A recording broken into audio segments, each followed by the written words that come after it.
Azar al-Akbar. First, in the last few days, the world has again witnessed a deadly escalation in the Middle East.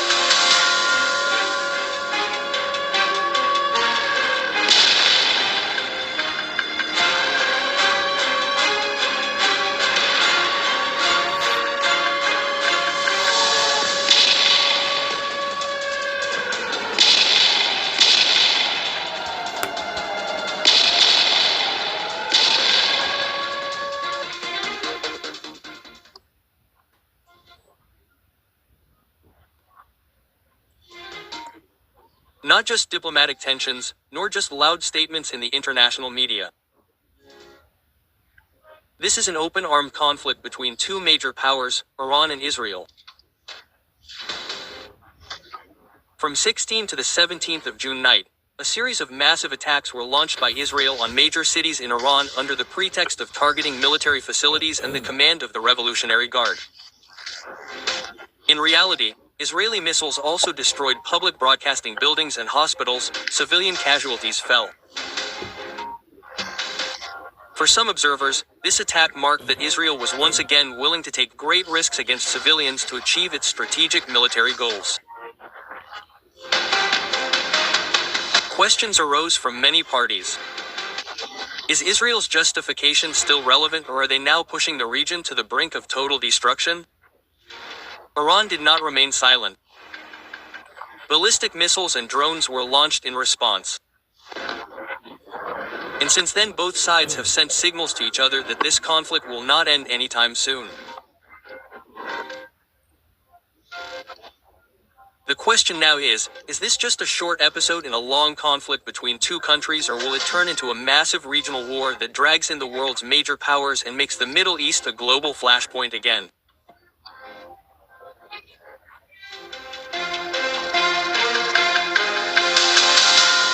On the night of June 16 to 17, Israel launched a massive airstrike on Tehran, Isfahan, and Kermanshah.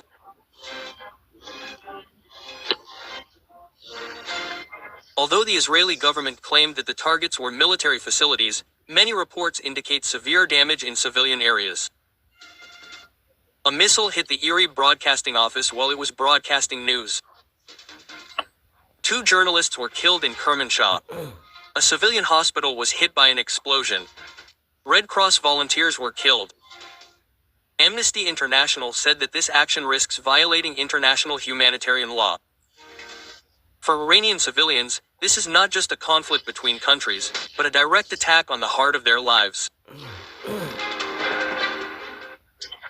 Shortly after the Israeli attack, Iran launched a retaliatory operation called True Promise 3. Hundreds of ballistic missiles and kamikaze drones were fired at various parts of Israel, including Haifa, Glilot, and Tel Aviv.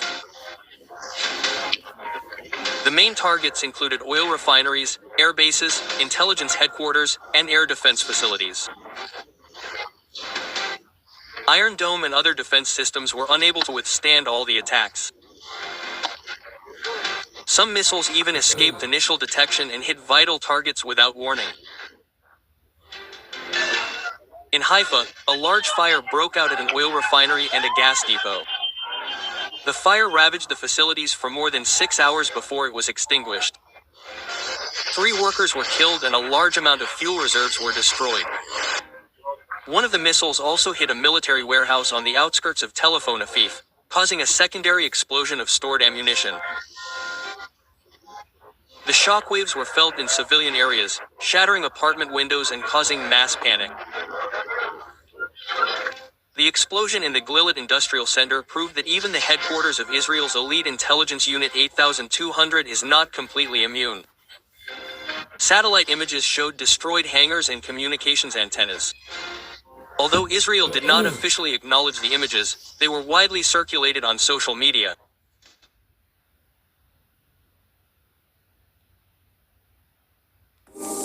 With YouTube Premium, enjoy ad-free videos, plus the YouTube Music app. 1 subscription, 2 apps. Try 1 month free. Media. Iran stated that this was a warning, not a full-fledged attack. However, from the impact it caused, this attack succeeded in showing the weaknesses in Israel's air defenses, which had previously been considered impenetrable. Moreover, this ballistic attack caused a domino effect of fear, disorientation, and disruption to Israel's economic life. Ben Gurion Airport was closed, international air traffic was disrupted, and several technology companies temporarily stopped operating. Israeli civilians experienced extraordinary psychological stress.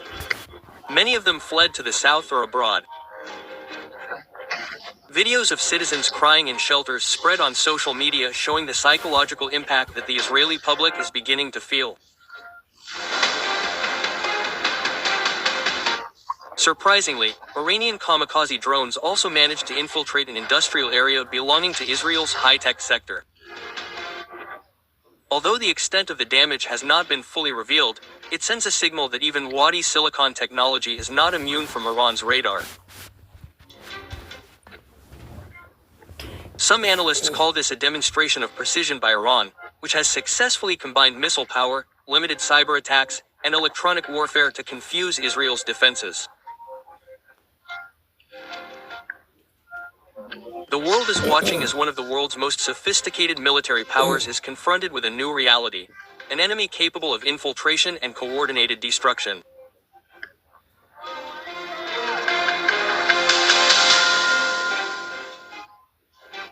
In Iran, thousands have fled major cities, power supplies have been disrupted, hospitals are full, and communications have been crippled in parts of Israel. Despite its multi-layered defense system, citizens continue to live in high tension. Underground bunkers.